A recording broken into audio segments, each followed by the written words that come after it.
Veterans Radio has a partnership with Literature of War Foundation to exchange podcast content to reach a wider audience regarding issues of interest to veterans, family, and friends.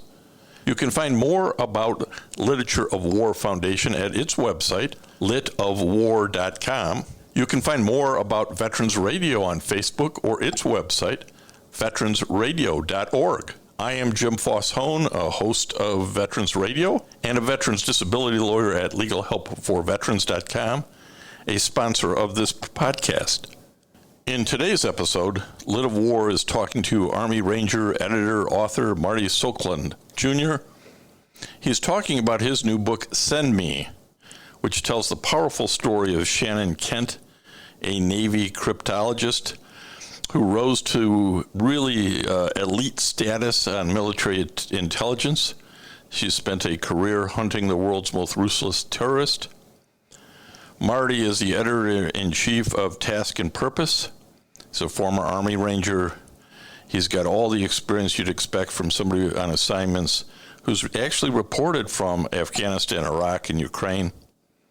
So enjoy this Literature of War podcast. Welcome to the LitWar podcast by Lethal Minds Journal, where we seek out the moments that made us who we are today, one story at a time. I'm your host, Michael Jerome Plunkett, and my guest today is Marty Skovlund Jr. Marty is the editor-in-chief of Task and Purpose, a military news and culture publication. He is also a former Army Ranger and an experienced conflict reporter who has reported on assignment from Afghanistan, Iraq, and Ukraine, in addition to embedding with the U.S. military around the world. Send Me, the incredible true story of a mother at war, which follows the heroic life of intelligence operative Shannon Kent, is his first book. He joins us today with a story. Marty Skovlund, welcome to the LitWar podcast. Do you have a story for us? Oh, this is the LitWar podcast. I thought this was the War is Lit podcast. I was like, yeah, man, war is pretty lit. There's definitely some doozies, but yeah, generally, okay. So this is about books and stories and stuff, right? You're correct. Literature. Yeah. Oh, okay. That's my other podcast. That's not coming out for like another 6 months or so. Oh, okay. Yeah. Okay. I'm on the same page now. Thanks for having me, Mike. So what's your story? Important moment in your life. Hit me with it. Yeah. So I was, without going into the details of it, I was supposed to go on another podcast that got pushed. But one of the things that they told me to think about ahead of time was what a time that you witness courage. And so I'd really been thinking about that when you told me, hey, have a story ready. I kind of just, because I'd been thinking so much about that. That's kind of what I'll go with my story. And it's really not my story so much as something that I witnessed. I'll take you back to, it was 2017, summer of 2017. And I was back in South Dakota where I'd grown up, and my wife and I and our daughter, we'd just gotten off of a year-long van trip across the U.S. We came back to my hometown because we found out my dad was sick. It turned out he had ALS. And that was also, that year that we were back was also my youngest sister's senior year of high school, and she was joining the Army. Her plan was to go in and be a medic, and she wanted to get into some form of medicine later on. And obviously had the influence of not just me, my brother, but so many other people in our family joining the military, that was the route she was going to go as well. When she made that decision, I don't think she was fully aware that our dad was sick or had this ALS. There's no getting out of it. To this day, you get that, you will die from it. There's no, and so I don't know that she knew that, but obviously her senior year, we went through this and kind of saw my dad slowly sort of slip away, I guess is the only way to say, is, the body really deteriorates. Right. And it got to the point where it was June 2017. She'd graduated high school, and it was the day that the recruiter came to pick her up and take her down to MEPS to then ship off to basic training. Right. And it was, we were all over there to say goodbye to her. And my dad at that point was somewhat immobile. And for the most part, he could make audible noises, and you kind of learned how to interpret those audible noises, but it definitely wasn't full, clear English, at that point. And just so people know, ALS, there's sometimes you can have the complications of dementia along with it, but for the most part, it literally just affects the physical body, not so much the mind. So as far as we know, my dad was, still very much of sound mind, but just couldn't use the muscles required to speak very well. Well, it got to the point where it was time to say goodbye, and the recruiter was there, and we all knew, the elephant in the room was that Molly's going away, my sister. There's a really good chance that by the time she graduates basic training or gets her first leave, that dad won't be here anymore. He was definitely at that stage. And so for her, we all kind of cleared out of the living room and let her have a minute. We all stood outside waiting because she was going to say goodbye and then immediately get in the car with the recruiter and go. And I remember us all walking out, and it was a little bit of an emotional moment already, just because we all knew she was saying goodbye really for the last time. And when I think about how courageous that was, because anybody that's ever been in the military knows, if you've got a parent dying, you can get out of just about anything in the military, right? Including delaying going to basic training or, something like that. But she stuck with her, she felt it was her obligation to live up to the contract she'd signed and was going to go to basic training. It was her duty, and she was going to live up to that. And so I think it was so incredibly courageous for her to say goodbye. And that's what she did. And as we stood outside, me, all my siblings, my mom, the recruiter, it was silent for a while, and then we heard just a wailing that I don't know how to describe outside of just the saddest sound I think a human can make. Um, and almost like if you've like 10 times worse than anytime you've heard a sad dog howl, because he thinks, or she, the dog thinks its owners are leaving them behind. Right? I'm just going to the grocery store, but that sad dog sound, but it was, but worse. I almost hesitate to make that analogy, but we heard that. And then a second later, my sister comes out, and she's emotional, and it's kind of, and then gives her final hugs to us and gets in the car. But I will never forget the courage it took for her to endure that, because man, even the most courageous, the most person that was full of resolve, hearing that noise out of your father, the deep sadness of, because my dad also knew he was saying goodbye to one of his daughters for the last time. He knew that he was saying goodbye for the last time. They both knew that. And so that deep guttural sadness that came out of him, and we all heard it. We could all hear it from outside. And the fact that my sister still had the strength to walk outside, wipe the tears, give us a couple more hugs, and then hop in the car and go. I'll never forget her for doing that, and never stop respecting her for having that level of resolve to go do that. But also, man, I'll just never forget that noise. I'll never forget the noise a human is capable of making at the deepest depths of sadness. And that's something that really, I've had a lot of different experiences that have absolutely changed the course of my life. That's right up there. That's right up there with not just my sister's actions and going through with everything and making that very hard decision, but also what it looks like to say goodbye at the end of life, of a very premature death. And so to kind of end the story, she left, went to basic training in June. He died in first week of August. She was still in basic training. I still remember as he kind of went into his final 48 hours there, and had no longer had, basically wasn't really conscious anymore, or at least not that we couldn't talk to him anymore, at least, right? Having to call down to basic training and put in the Red Cross message and get her back home. And of course, she did get back home, but not in time to see him one more time. That in the end was the last time that she ever saw her dad alive. And I don't know, just everything about that is something that has changed the way I view the world. It changes the way I view some of my own previous experiences. It changed the way I see courage and resilience and some of these other intrinsic qualities of everybody thinks that they can be strong in that moment. But man, I'm telling you right now, if it were me saying goodbye, I don't know for a fact that I would have been able to go through with it after hearing that. I don't know for a fact. I'd like to think that I would still be able to do the same thing, but I don't know that for a fact. I don't think anybody could until they're right there in that situation. So, anyways, that's my story. Kind of a bummer story. I wish I could tell a fun. I've got plenty of funny stories and things like that. Wow. Thanks for sharing that there's so much to. I feel like there's a lot to unpack there. A lot of things Yeah, relevant to the. I've spent the last 6-7 years still unpacking that moment. Do you think courage, your sister's actions there, do you think that is something that she was born innately with a quality, or is that something that was developed through the culture in your family? Is there something the way she was brought up, or is it something she was born with? I'd like to think it's a little bit of both.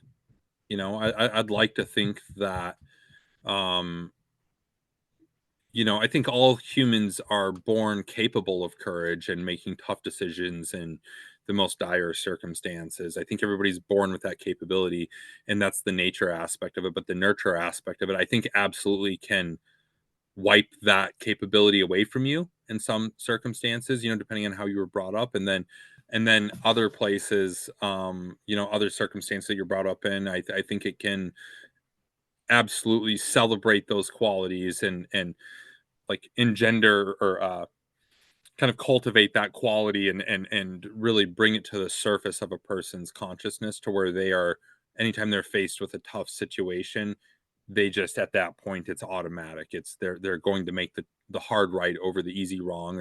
And in this particular situation, I don't think it would have been wrong for her. Like, I would not have, I wouldn't call that the easy wrong by Right. any stretch, but certainly the decision to still go was Mhm. definitely the tougher decision to make, Right. because nobody would have faulted her for sticking around. Not a Exactly. person. And the fact that she still went and did that, and I don't know. I'd like I said, I'd like to think that, our family definitely values service and selfless service at that. Both my brother and I served in the military, and then my sister, also, one of my three sisters also joined. She's the youngest. I'm the oldest of five. She's the youngest of five.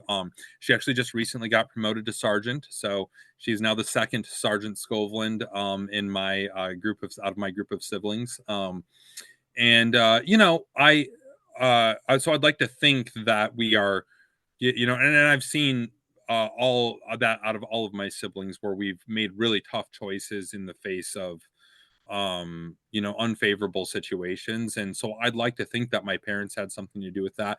And then that larger village that influences you, because any parent knows it's not just you that's influencing your kids, it's the friends that you're around, it's the community that you grow up in. It's I think all those things affect somebody, and I'd like to think that we grew up pretty poor. My dad really never knew a day of comfort in his life, and a small town in South Dakota, and I'd like to think that a lot of those things all kind of came together to make the people that we are today, and influence my sister on that day, to where it wasn't really even a thought for her. I mean, maybe it was. I don't know how much you'd have to, again, I'm kind of telling somebody else's story. I just say it as a witness, a true sort of journalist of the situation.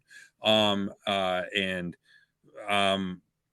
so only she could tell you how much she maybe wrestled or didn't with that decision. But I'd like to think that it was just something that, no, this is my job, this is what I signed up for, this is the obligation. And I think that we'd all probably think that my dad probably, as much as he probably didn't want to say goodbye right then, also would have said, hey, the right thing is to go do what you signed up for. So I'm sure that probably played into it as well. Oh, speaking of being a witness, being a journalist, and kind of observing and relaying a story, you have a new book coming out, Send Me: The Incredible True Story of a Mother at War. I want to talk a little bit about that. Can you tell us who is Shannon Kent, and why did you want to write this book about her? Yeah, so Shannon Kent was she held many titles. She was not only a naval cryptologist, a linguist. She was a mother. She was a sister. She was a daughter. She was a wife. She was a special operator at the highest levels of the military, a combat veteran 5 times over, and somebody who ran marathons, who survived cancer, was back at work, had it cut out, and was back at work the next day, who had done both her undergrad as well as her graduate degree while on active duty, and then had been accepted into a doctorate program, while all while on active duty. Somebody who went through not just one but multiple special operations selections before she was working at that special operations level, before people were even talking about women in combat or whether that's right or not. She was just doing it. That's who she was. And ultimately met an untimely death in Syria in 2019.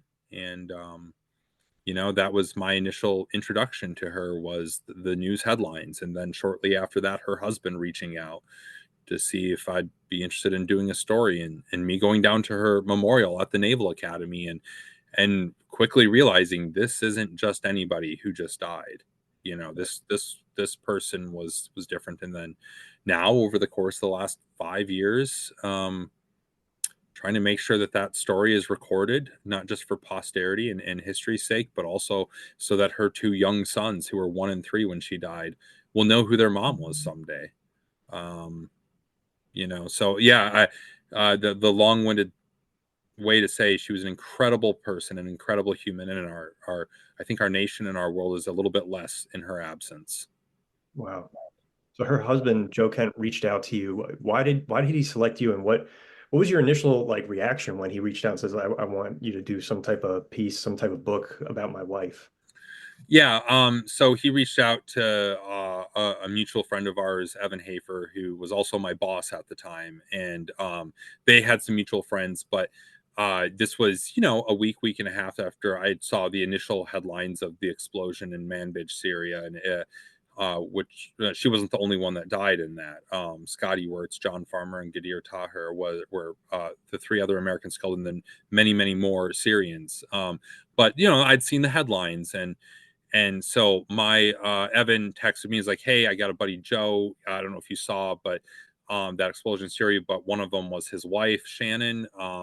I think you should talk to him." And so we ended up being connected, and we talked. And he told me he's kind of trying to get the story out. And I think he was initially mad at the way Shannon and her teammates were being characterized in the initial reporting, which was that they were all out to lunch. Like it was some joyride that they were out on, and then something bad happened. And even me looking at, and I told Joe this at the time, I was like, yeah, just the initial news reports I saw, when I saw Scotty Wirtz, former Navy SEAL, current DIA, Gadir Taher, Syrian-born American, John Farmer, Special Forces Warrant Officer, Shannon, you just start to put those. You're like, I don't think that this was the going out to lunch crowd. Right. They were doing something, and so Joe was like, yeah, I think that this story needs to be told. And so the initial idea was just, I was going to write an article. I was going to profile her. And he'd reached out to many other writers as well. The New York Times wrote a profile on her, the Washington Post, as well as Stars and Stripes. Those are the 3 that really stand out to me. And I'm sure there was many more that had wrote about her in those initial ones. So he reached out to me. He told me that Shannon had read some of my stuff in the past and sent him some stories that I'd done. And so I know that Shannon had read some of my work before. And also he was just looking for somebody that, he wanted her story to be told and was going to multiple places.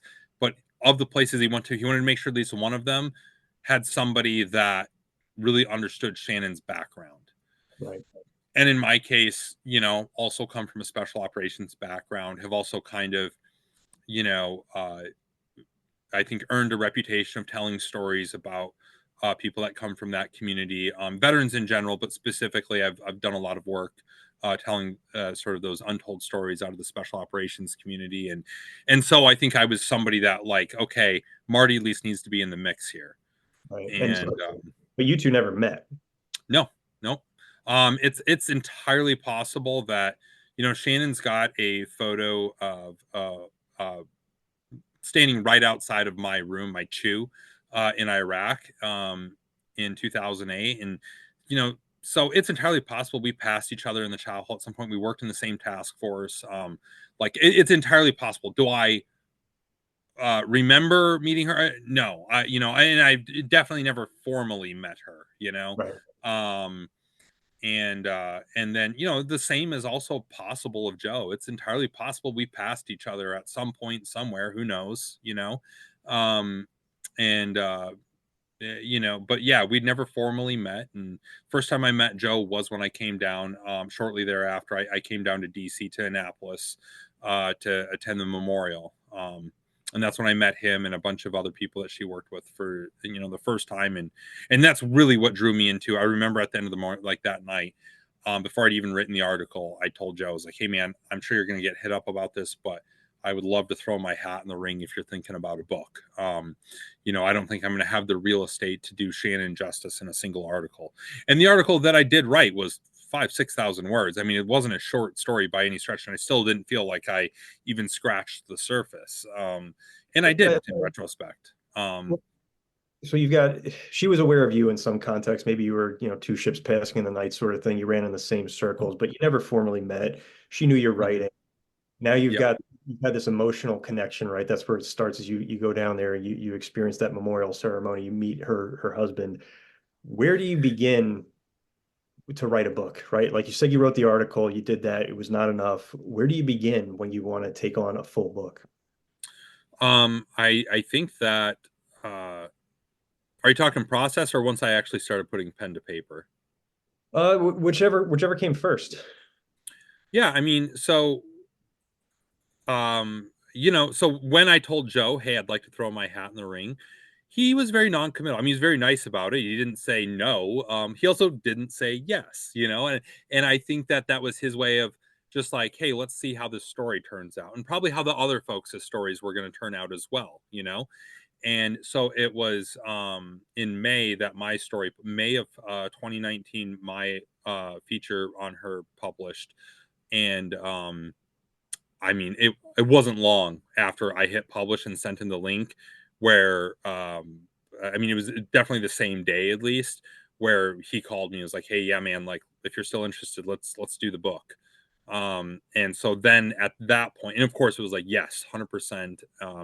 And so at that point we got linked up with our lit agent, Larry, and he kind of told us like, okay, first step, we need to put a proposal together. For as you know, Mike, fiction, you just turn in the full manuscript. Nonfiction, you write a proposal of what you will write, and then that's kind of what you sell the book off of.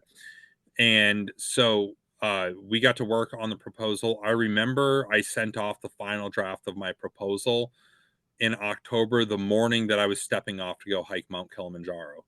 And I like literally from the hotel in Moshi, Tanzania, like hurriedly making the last few edits, hitting send, closing the laptop, and like they're waiting on me outside. That Marty, hurry up! Like it's like we gotta go. It was like literally that last minute where I just finished up those last few things in the proposal. And the proposal, I mean, it was robust. That's a big part of the writing right there. You're writing a chapter by chapter breakdown, multiple paragraphs for each of those chapters, kind of like an opening scene for each of them, and then like a paragraph or two of what else would be covered in that chapter, as well as 2 or 3 of those chapters are full chapters.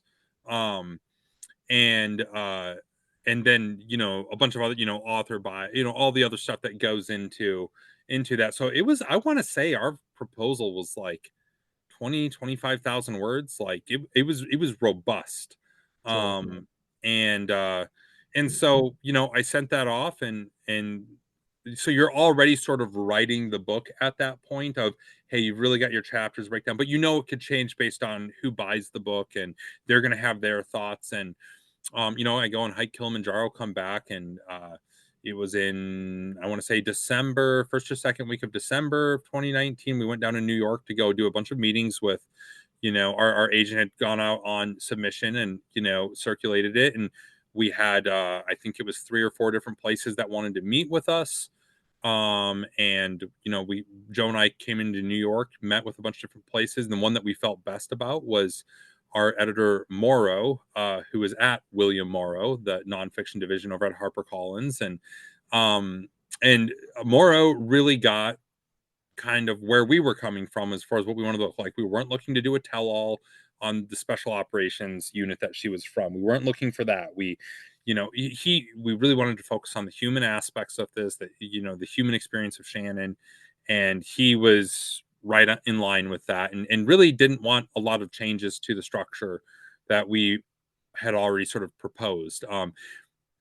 So we ended up making a deal with him, and then that was December 2019. I think we officially signed the contract like early January 2020. And what happens in early 2020, right? World turns upside down. And then so as I'm just revving up, and I had all these things lined up to go start doing interviews and stuff, and then just everything shut down. Can't travel. And then a bunch of the people that run in Shannon circles, they're not really comfortable talking to the media, period. Never mind over the phone, or over Zoom or something like that. So right off the bat, and then it's like, how do you write a book about somebody whose almost her entire professional life is classified and also isn't here to just talk to yourself? And you have to rely on her husband, who also was deploying all the time, and of course knew Shannon the best out of anybody, but like still wasn't there for every moment. And they had only been married for 6 years when she'd been killed, or at least together for 6 years, and then married for most of 5 years maybe, when she was killed. And so you had to fill in all these other blanks of that. Like, so it was a tall task right off the bat. And Joe immediately started, I told him, like, hey, if you can just start writing basically the love story between you and Shannon, just basically do journal entries, right? And one of the initial ideas with the book is we were going to keep his stuff in first person and then all my stuff in third person. And then this ended up turning into a multi-year effort to write this book. Somewhere along the way, we ended up, the flow didn't work right to do that. And so we ended up making everything third person. And I think the book is better for it, definitely. But he started writing sort of the love story between him and Shannon. I started doing interviews and trying to unpack her military career. And we also figured out we don't really have an antagonist. We don't want this to read like one long Wikipedia entry about Shannon. You need stakes. You need something there. And that's where we arrived at. Well, when she was killed, she was going after the ISIS target deck and trying to find al-Baghdadi, who is the leader of ISIS. And so we kind of decided to make him, even though she wasn't going after him the entire time she was in the military or anything like that, that was just who we identified. This will be the antagonist. We will simultaneously follow her rise through the military as Baghdadi, and then more largely ISIS's rise to power. And then they'll both kind of meet at the end. And they don't literally meet in the literal sense. And I don't want to spoil the book for readers that are going to go check this out, but it largely worked. But that was one thing that we also added after we had sold the book, is like, hey, we need some sort of antagonist here to have some more, so it just doesn't feel like, and then she did this, and then she did this, and then we wanted this to be narratively strong, to keep people really engaged. And yeah, gosh, I forget where you even asked me now. I just right into writing the book, right? And so this was all part of it, and this kind of all unfolded over the course of between, like I said, spring 2020, and then I think we made the last final edits September, October 2023, last fall. I remember there was 2 final interviews that I did with friends that she grew up with, like right as we were like ready to do final accepted manuscript. Like it was like last minute, like, oh my God, this book is so much better with these 2 people. And so it wasn't big parts, but we injected them into a few different parts in the book to give them their own little sort of mini character arc there. And I mean, so we were working right up until the buzzer. And in that process too, DoD pre-publication review, CIA pre-publication review, I interviewed something like 40 some people, poured over any document I could get my hands on. Just, yeah, there was a lot that went into this. Yeah, no, I mean, that's the storytelling component of this as a reader, right? Like I never met Shannon Kent. Like I didn't know about this story until I got this book. And yet I felt from her childhood to the end of her life pulled along, and I felt a sense of loss at the end. I did, which is really, something I kind of want to unpack a little bit and figure out, why is this person I've never met before? There's an emotional pull in the center of my chest when when she's killed, right? And I mean, like you said, you interviewed 40 something people for this from all different parts of her life too, right? Because we start off in her professional career. The opening is a very tense moment of a specific mission she's on, but it's one of many, right? Like you said, this is what she did for her professional career. She was she was involved for a while, right? And then after that opening scene, you go right back to her childhood and kind of start, like, at the beginning of her life, more or less.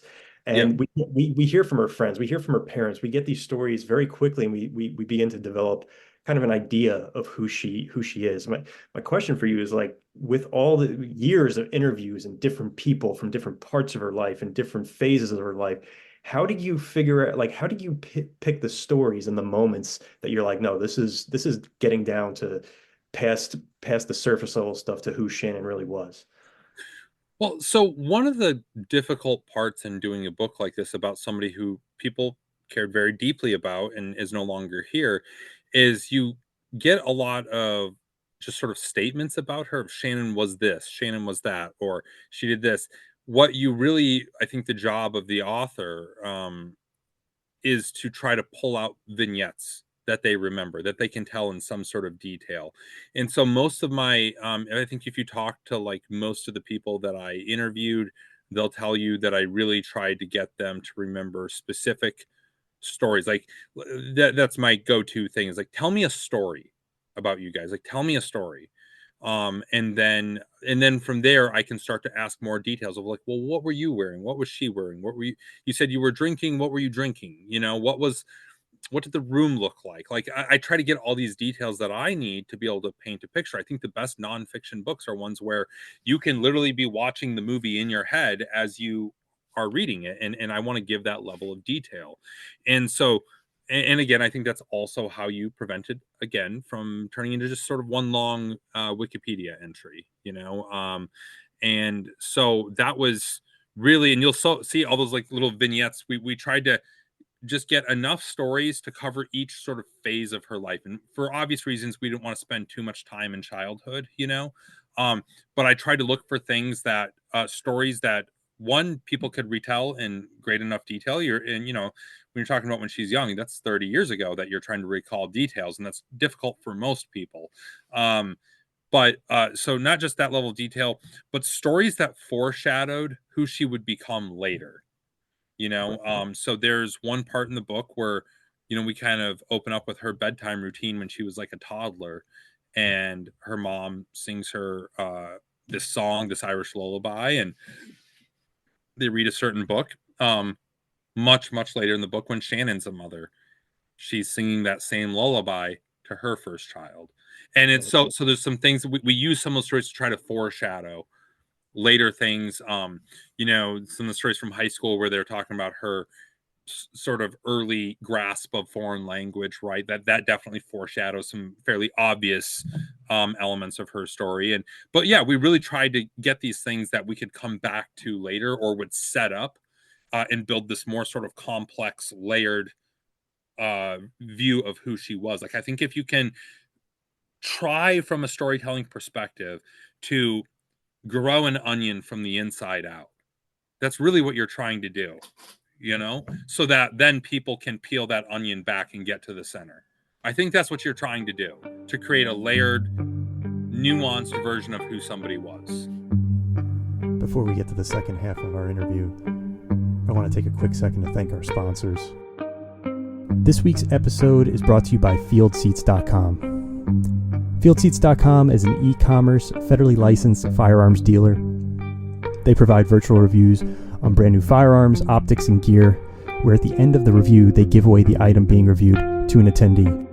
Currently, they've got reviews and giveaways up ranging from $20 for a brand new Smith & Wesson M&P Shield M2.0 9mm to $50 for a new Christensen Arms CA556. Each review has limited seating, so your chances of winning the giveaway are that much higher.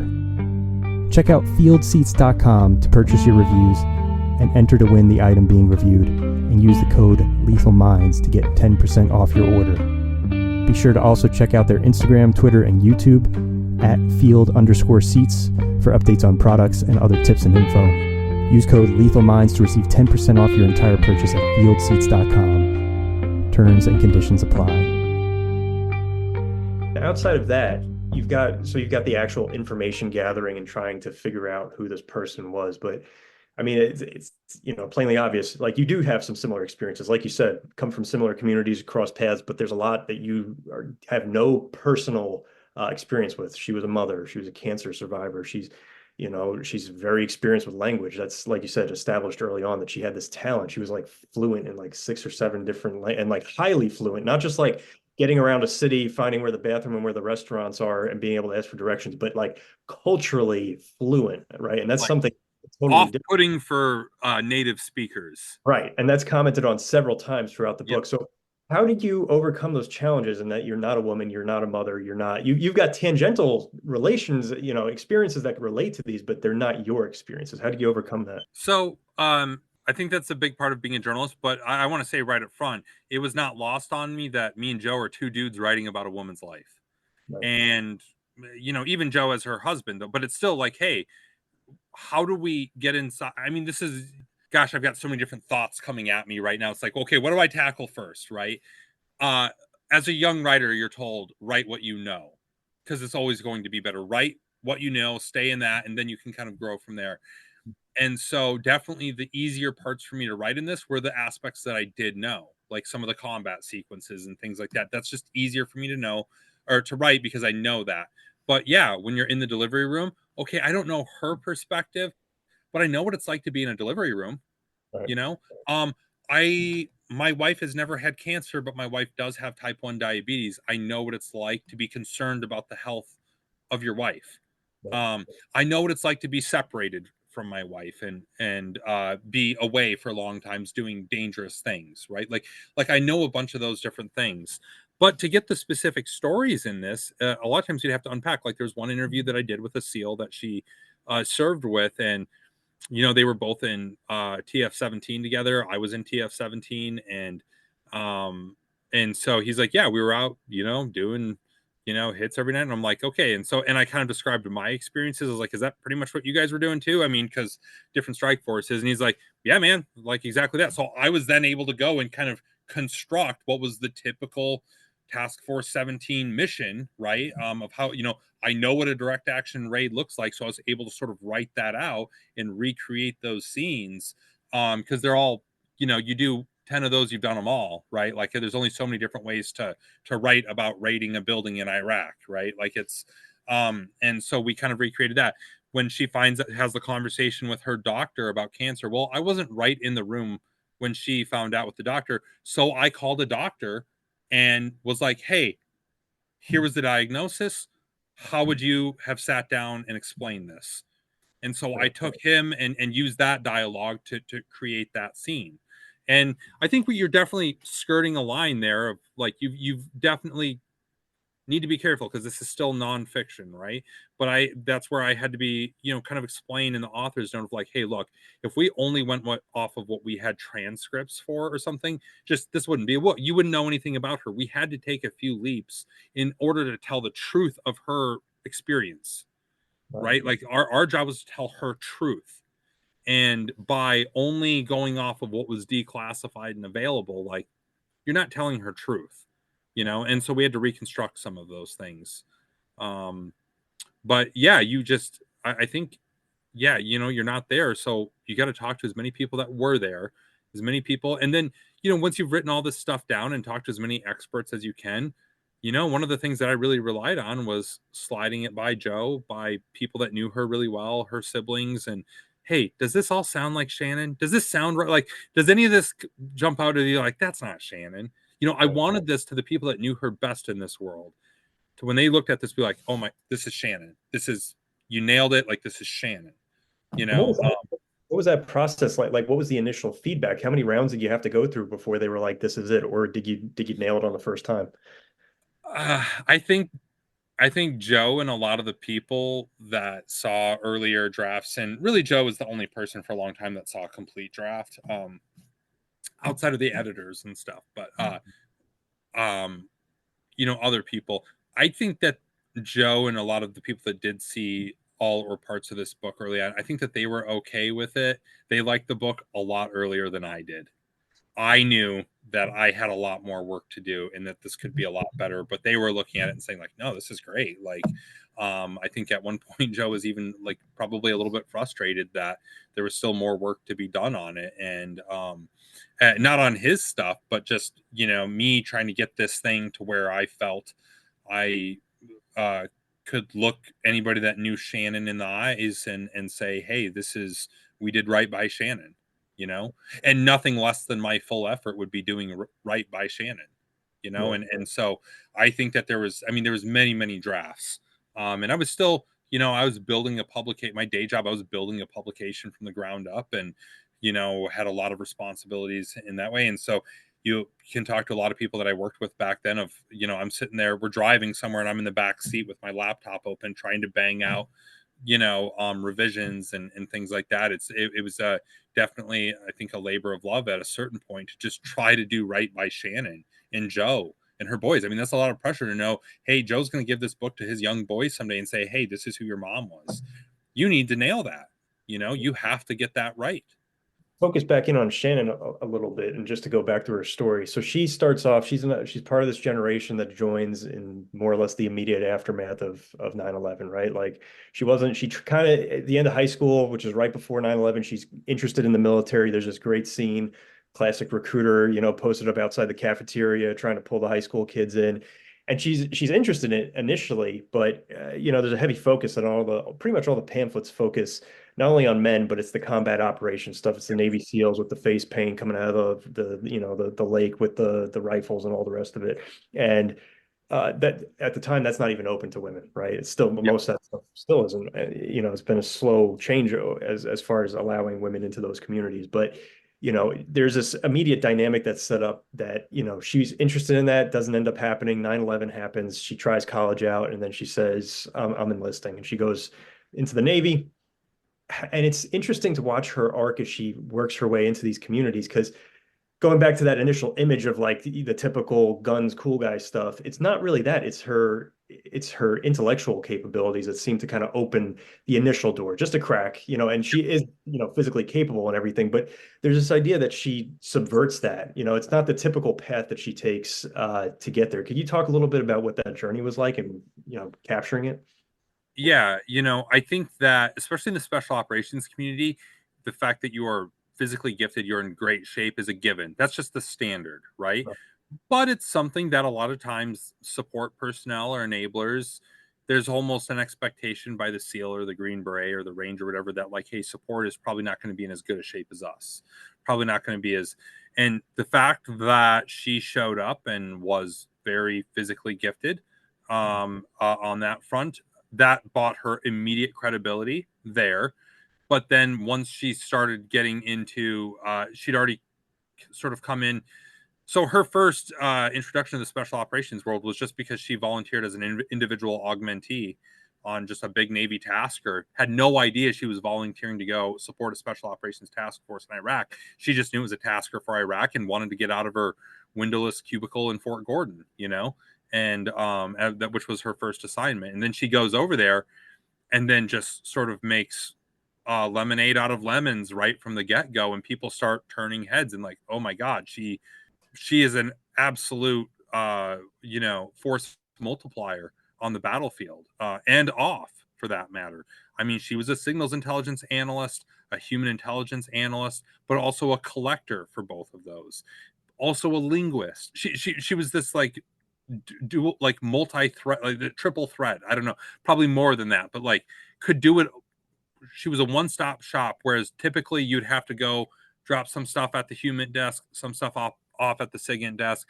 Then it's got to get routed through the analysts and the linguists, and I mean, reports.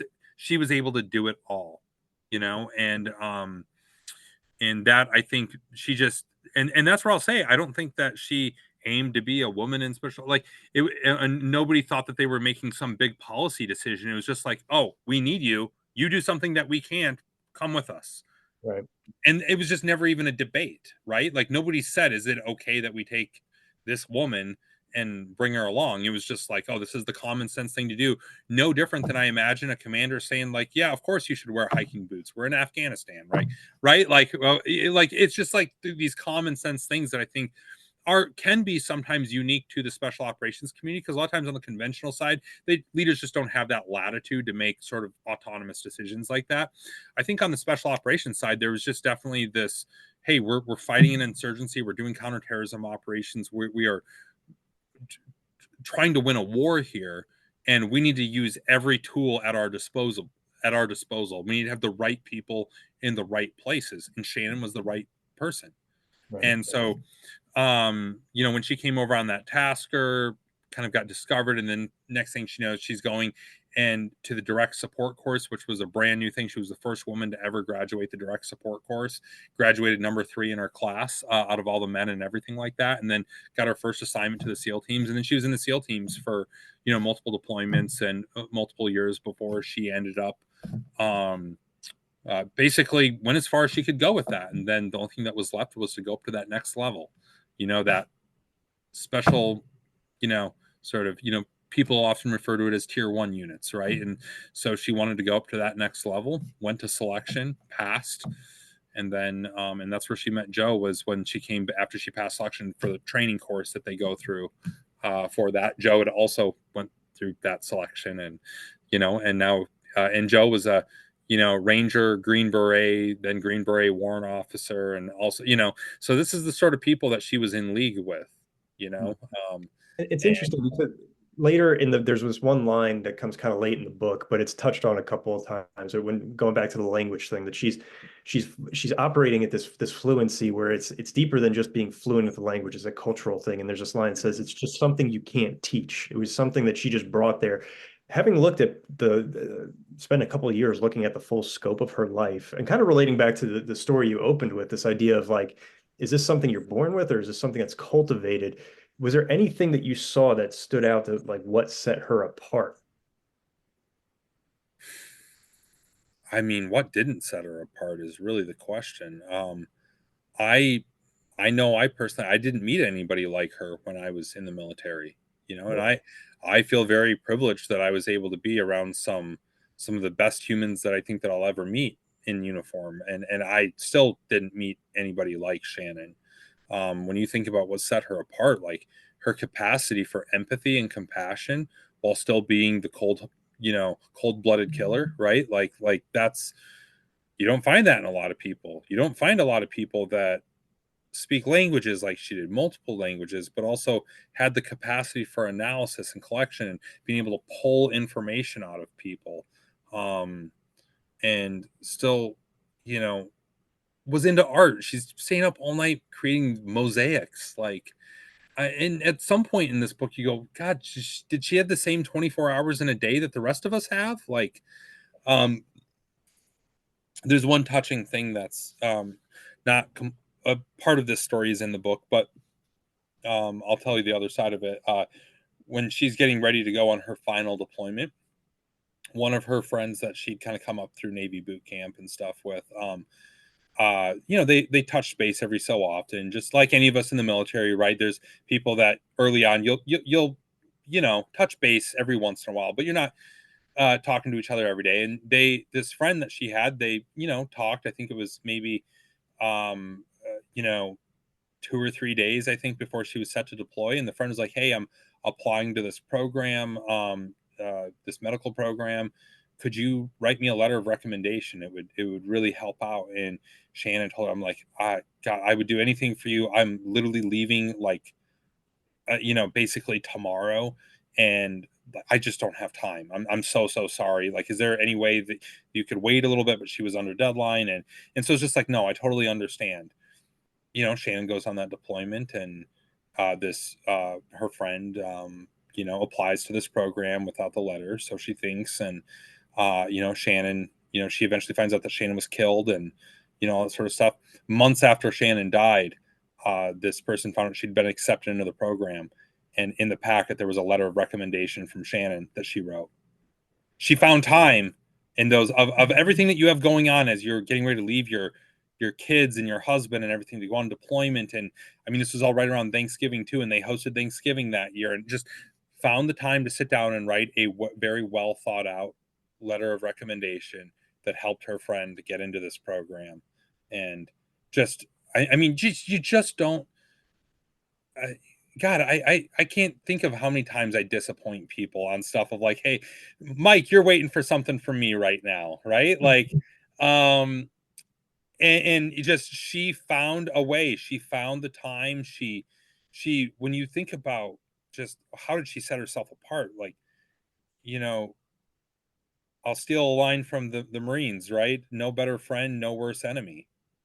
I mean, but at the highest levels of both, Right. you know, how didn't she set herself apart? That's really the question. Very, very unique person. We don't just write a book about anybody. I'll put it that way. That's definitely true. One final question for you. If there was, you've written a whole book now, you spent a couple of years of your life trying to figure out the best way to tell this story, a person who you've never really met and you've gotten to know in an intimate way. If there was one thing you wanted a reader to take away from this book, what would it be?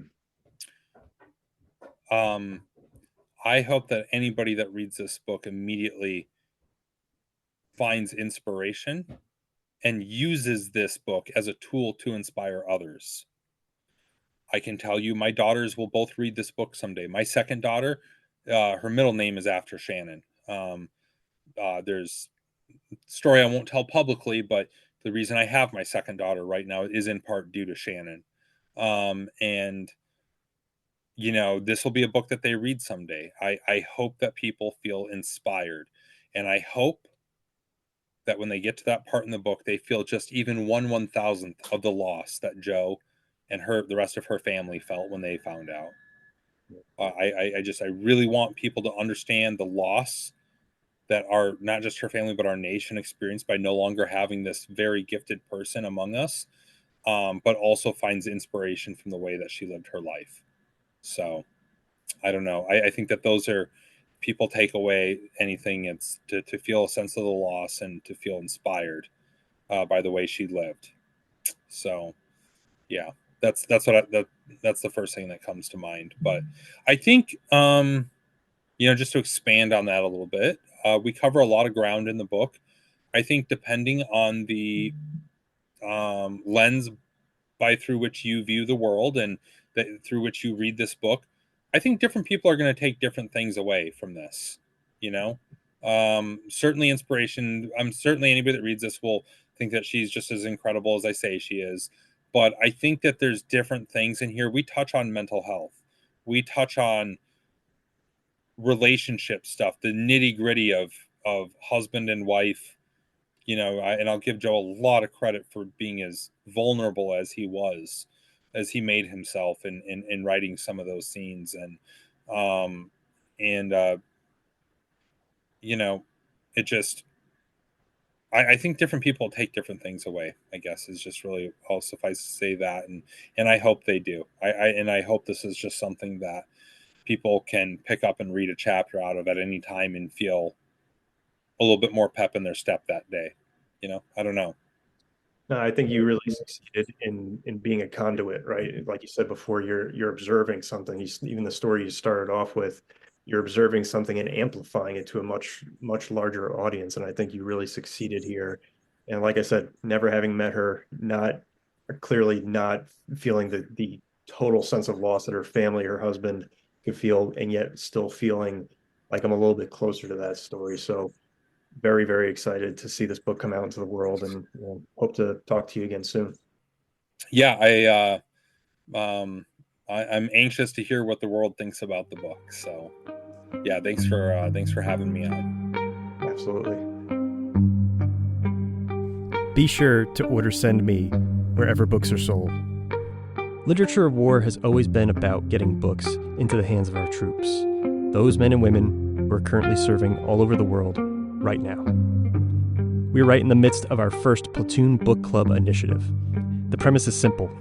We get the books to the troops along with discussion questions and other resources, as well as some LitWar merch. They have the discussions as a platoon, and then they write about their experience, all free of charge.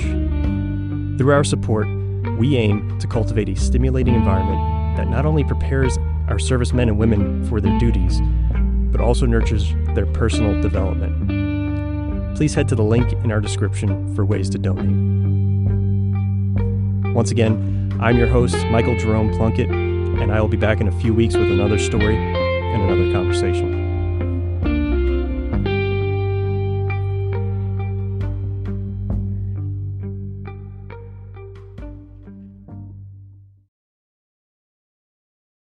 Veterans Radio has a partnership with Literature of War Foundation to exchange podcast content to reach a wider audience regarding issues of interest to veterans, family, and friends. You can find more about Literature of War Foundation at its website, litofwar.com. You can find more about Veterans Radio on Facebook or its website, veteransradio.org. I am Jim Foss-Hone, a host of Veterans Radio and a veterans disability lawyer at legalhelpforveterans.com, a sponsor of this podcast.